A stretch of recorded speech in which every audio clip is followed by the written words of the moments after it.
So ano ba yung usual na mga tanong pagdating sa stress tabs? No? So una, pwede ba ito sa breastfeeding or pregnant moms?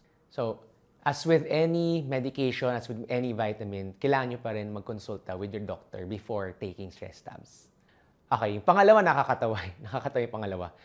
Usual na mga tanong yan.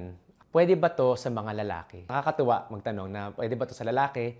Kasi yung mga advertising na namin, puro mga babae, no? So, sagot dyan, pwedeng-pwede as long as adult, no? Any adult can take stress tab one time a day.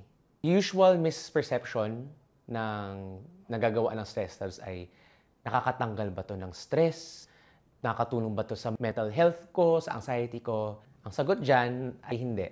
Ang stress tabs ay makakatulong lamang na ma-address ang mga epekto ng stress tulad ng pagod, kawalan ng focus, at yung mga aging effects sa ating skin. Pwede naman isabay ang stress tabs sa kung ano man ang multivitamins o vitamin na tinitake mo.